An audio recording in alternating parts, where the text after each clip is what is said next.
पत्रिका मध्य प्रदेश के सभी पाठकों और दर्शकों को नमस्कार। आज हम यहाँ मौजूद हैं, बात करेंगे भाजपा के प्रदेश अध्यक्ष माननीय हेमंत खंडेलवाल जी से। सरकार के भी 2 वर्ष पूरे हो चुके हैं और भाजपा में महत्वपूर्ण पद संभालते हुए खंडेलवाल जी को भी 4 माह से ज़्यादा का समय हो चुका है। तो कई सारे मुद्दों पर आज हम उनसे बात करेंगे, उनकी राय लेंगे। तो सबसे पहले तो आपका बहुत बहुत अभिनंदन पत्रिका के इस इंटरव्यू के लिए। मैं ये जानना चाहूँगा कि प्रदेश स्तर पर जो है नियुक्तियाँ आप कर चुके हैं, मगर निगम मंडलों को लेकर के काफ़ी देरी हुई। तो क्या इस देरी की वजह क्या आपको लगता है कि किस कारणों से ये देरी हो रही है? मुझे बने अभी 5 महीने का समय हुआ है और सभी नियुक्तियों पे पार्टी की हमारी जो एक फोरम रहती है, हमारे संगठन महामंत्री हैं, मुख्यमंत्री हैं, हम सब लोग एक साथ बैठते हैं, चर्चा करते हैं। तो पहले हमारे लिए संगठन की नियुक्तियां ज़रूरी थी जी। वो काम लगभग हमारा पूरा हुआ है। इसके बाद हमारी प्रदेश कार्य समिति है, प्रकोष्ठ है और निगम मंडल है, उन पे भी लगभग हमारी सब बातचीत हो गई है। आने वाले समय में शीघ्र ही हम उनकी भी नियुक्तियाँ कर देंगे। तो क्या माना जाए कि समन्वय है या असंतुष्टों को साधने का प्रयास है? क्या इसको किस रूप में देखा जाए इस देरी को?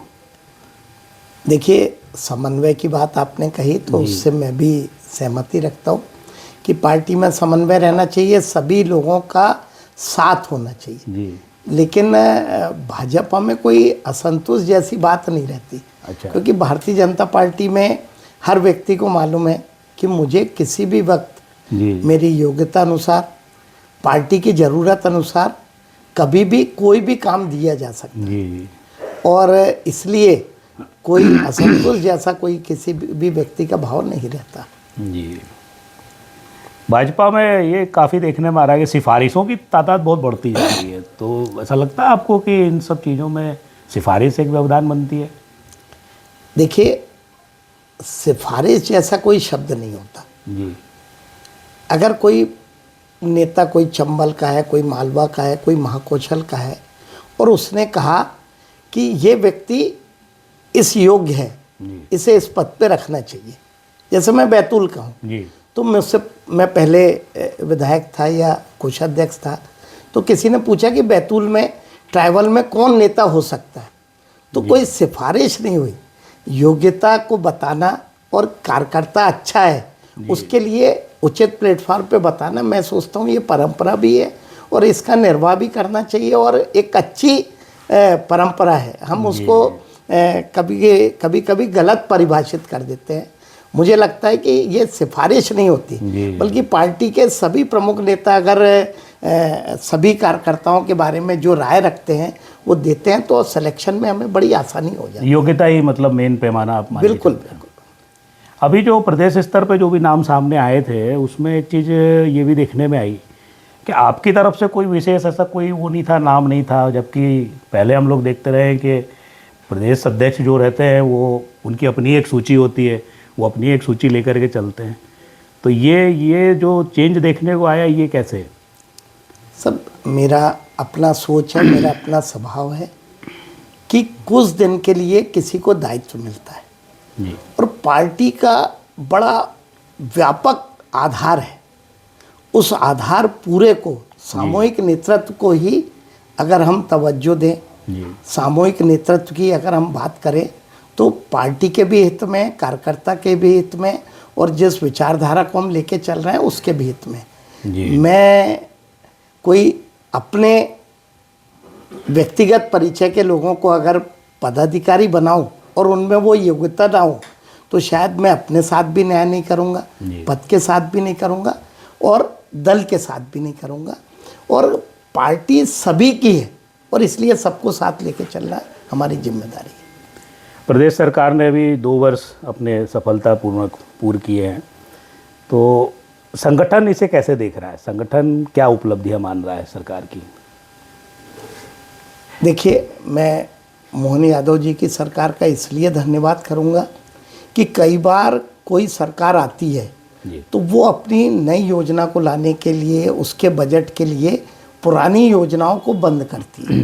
लेकिन मोहन जी ने, चाहे लाडली बहना हो, चाहे तीर्थ दर्शन हो, चाहे कन्यादान हो, जितनी भी हमारे पूर्ववर्ती शिवराज जी की योजनाएं थी, सबको लेके चल रहे हैं। बल्कि उनके लिए बजट का भी प्रावधान किया, और उसके आगे एक नए विज़न पे कि हमारा इंफ्रास्ट्रक्चर अच्छा हो, हम कृषि में भावांतर जैसा काम भी कर लें, और इंडस्ट्री को लेके कि भाई 30 लाख करोड़ का इन्वेस्टमेंट आए, 23 लाख करोड़ मिले। और इंडस्ट्री ऐसे ही नहीं आती, आपको लैंड बैंक भी करना है, उसके लिए वाटर बॉडी भी खोजनी है, पावर की भी चिंता करनी है, और बहुत सारी इंडस्ट्रीज़ को आप सपोर्ट और सब्सिडी देते हैं। तो इतने सारे काम, सारी पुरानी योजनाओं को लेकर नए काम करना, मैं समझता हूँ किसी भी सरकार के लिए बड़ी चुनौती होती है। और मोहन जी की मैं इसलिए धन्यवाद करूँगा कि उन्होंने पुराने सब चीज़ों को लेके चल रहे हैं और नए मुकाम भी हासिल कर रहे हैं। तीर्थ दर्शन योजना देखिए, अभी उन्होंने जो पर्यटन को बढ़ावा दिया, धार्मिक पर्यटन को, वाइल्ड लाइफ को किया, तो सभी चीज़ें बहुत अच्छी हैं। तो मंत्रियों को से लेकर कार्यकर्ताओं को काफ़ी एक रोष था, जिसमें आपने एक भाजपा ने एक नया प्रयोग भी किया कि 2 मंत्री अब हमेशा जो है एक प्रतिदिन वहाँ कार्यालय में बैठते हैं और बात उनसे, कार्यकर्ताओं से रूबरू होते हैं। तो वाकई क्या शिकायतें कम हुई हैं? क्या आपको लगता है, क्या रुझान रहा कार्यकर्ताओं को, उससे कुछ फ़ायदा हुआ मंत्रियों के आने से? पहले भी ये एक बार प्रयास हुआ था, कार्यालय में मंत्री के लिए मुख्यमंत्री जी हमारी बात हुई। हमने ये व्यवस्था को इसलिए शुरू किया कि कई बार जो हमारा सामान्य कार्यकर्ता रहता है वो वल्लभ भवन नहीं जा पाता, मंत्री के बंगले जाता है, तो टाइमिंग और शेड्यूल के कारण कई बार मीटिंगों के कारण मिल नहीं पाता। तो स्वाभाविक है, क्योंकि भाजपा कैडर बेस्ड पार्टी है, कार्यकर्ता ही हमारी पूंजी है, और इसलिए कार्यकर्ता अगर किसी मंत्री से मिलना चाहता है तो महीने भर का कैलेंडर है, वो उससे आसानी से मिल ले, अपनी बात कह दे, जो काम हो सकता है उसे करने का प्रयास हो, और एक सहज रूप से कार्यकर्ता को मंत्री उपलब्ध रहे, इसलिए हमने ये व्यवस्था शुरू की। अनुशासन को लेकर के आपने आते ही जो पहला आपका जो वक्तव्य था, मीडिया के साथ आप रूबरू हुए, तो अनुशासन पे आपने अपनी गंभीर चिंता भी जताई, मगर उसके बाद भी पार्टी लाइन से हटकर काफ़ी चीज़ें हम लोग देखते आ रहे हैं, कहीं विधायकों के द्वारा, कहीं विधायक के पुत्रों के द्वारा, नेता पुत्रों के द्वारा अनुशासन भंग करने की घटनाएं सामने आती रही हैं। तो इस पर संगठन का क्या रुख रहा है और रहेगा आगे? देखिए, मानव स्वभाव है, एक लोकतांत्रिक पार्टी है जी, सभी कार्यकर्ताओं का अपना अपना स्वभाव रहता, अपना अपना करने की वर्किंग रहती है। मेरे लिए अनुशासन पार्टी की एक बड़ी प्राथमिकता है, और इसलिए हमने हर समय जैसी परिस्थिति रही उस अनुसार काम किया। कहीं पे लगता है कि किसी की बोलने में, किसी ने अति उत्साह में कोई गलत बात बोल दी तो उसको समझाना, कई बार लगा तो चेतावनी देना, कई बार निष्कासन जैसी भी कार्रवाई की। तो जो उचित होगा अनुशासन के लिए वो करेंगे। और देखिए, मानव स्वभाव है, हम ये नहीं कर सकते कि एक बार कार्रवाई हो गई तो सब कुछ हो गया। लोकतांत्रिक पार्टी है और एक परिवार है, तो परिवार भाव से समझाना, साथ लेके चलना, ये पार्टी में मैं समझता हूँ इससे अच्छा कोई कार्य नहीं हो सकता। सरकार के साथ एक सपोर्ट तो रहता ही है संगठन का। बड़े मंत्रियों का तालमेल काफ़ी बिगड़ा हुआ दिखा इन दिनों में। करीब 6-7 माह से हम लोग लगातार सुन रहे हैं कि कुछ बड़े मंत्री जो है वो सरकार से तालमेल नहीं बिठा पा रहे हैं। तो संगठन इसे कैसे देख रहा है? क्या संगठन इसके लिए भी कुछ प्रयास कर रहा है? क्योंकि आगे 3 साल काफ़ी चुनौतीपूर्ण होने वाले हैं। देखिए, कई बार कई मुद्दों को लेके जी, मेरा और आपका किसी बात पे मतभेद हो सकता है, लेकिन किसी भी मंत्री का, मुख्यमंत्री का, संगठन का कोई आपस में ऐसा नहीं है जिसे हम दूरी या मनमुटाव कह सकते हैं। मेरी तो सभी से बात होती है। अभी हमने बीच में एक छोटी टोली बनाई, हमारे सीनियर मंत्री, उप मुख्यमंत्री, आदरणीय मुख्यमंत्री जी, हमारे संगठन जो राष्ट्रीय सह संगठन मंत्री हैं, क्षेत्रीय संगठन मंत्री हैं, प्रदेश प्रभारी हैं, मुख्यमंत्री जी हैं, हमारे संगठन मंत्री हैं। हम सब लोग जब जब समय आता बैठते हैं और आपस में बातचीत करते हैं। तो मैं समझता हूँ सबका बहुत अच्छा तालमेल है और सब मिलके ही चलने का प्रयास कर रहे हैं। लोकसभा चुनाव के समय भी कुछ लोग कांग्रेस छोड़ करके भाजपा में आए। दीपक जोशी जी है, सुरेश पचौरी जी है, या और भी ऐसे कुछ नाम हो सकते हैं। तो वो एडजस्ट होने का काफ़ी प्रयास कर रहे हैं। तो उसको लेकर के बतौर प्रदेश अध्यक्ष क्या रुख रहा आपका, या क्या रहेगा आगे? जो भी कांग्रेस से आए हैं वे हमारी विचारधारा में शामिल हो गए हैं, हमारे परिवार का हिस्सा है और इसलिए हम उन्हें अलग नहीं मानते। लगातार उनसे बातचीत हो रही है, मिलना हो रहा है और जिन भी पदों पे संभव होगा, जहाँ पे भी पार्टी उनका उपयोग करना उचित लगेगा, वहाँ हम उनका उपयोग भी करेंगे और हम सबको साथ लेके चलेंगे। चुनाव में एक बहुत अहम बिंदु हो गया है आजकल जातीय समीकरण को साधने का। चुनाव में पार्टियां जो हैं इस तरफ रुख करती हैं और सरकारें भी जो है अपने मंत्रिमंडल हो या विभिन्न प्रकार की गतिविधियां उसमें जाति समीकरण को साधने का प्रयास करती हैं। तो पार्टी में भी क्या इस तरह का, पार्टी में नियुक्तियां, निगम मंडलों में नियुक्तियां, इनको लेकर क्या पार्टी का भी रुझान इस तरह का दिख रहा है, होता हुआ, या इस तरह की सोच जो है अब ये सामने आने लगी है?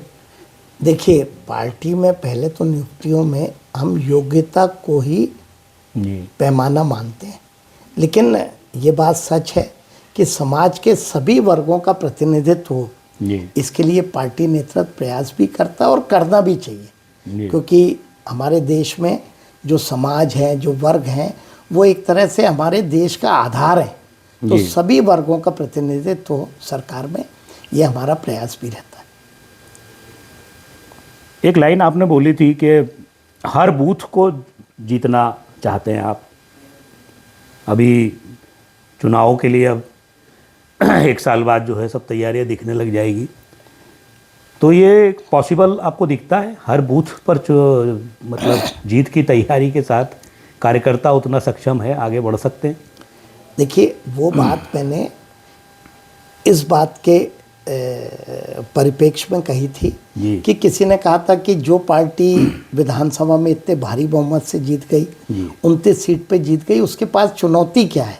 तो मैंने कहा हम हर बूथ पे तो नहीं जीते, हर विधानसभा तो नहीं जीते, हर क्षेत्र में जरूरी नहीं भाजपा हो, समाज का कोई वर्ग हो सकता है हमसे दूर हो। तो मेरी चुनौती है कि हर बूथ तक भाजपा पहुँचे, हम जीतें, उसका प्रयास हो, हर विधानसभा हम जीतें। हमारी चुनौती ख़त्म नहीं हुई, सिर्फ सफलता से हम ये मान लें कि हमारे आगे कोई लक्ष्य ही नहीं है। तो मैंने उस बात के तारतम्य में कहा था कि हमारा लक्ष्य होना चाहिए कि ये बूथ हम नहीं जीते तो क्यों नहीं जीत सकते। तो इस बात को लेके मैंने कही थी और उसका प्रयास भी करना चाहिए। जी, तो आने वाले 2 सालों के लिए आपका जो कार्यकाल रहेगा, या सरकार का जो 3 साल का कार्यकाल है, आपका क्या आप लक्ष्य लेकर के चल रहे हैं और सरकार से किस तरह का समन्वय आप उसमें देखते हैं? सरकार का संगठन के साथ समन्वय रहे, सरकार आम जन के जो उम्मीद है उस पर खरे उतरे।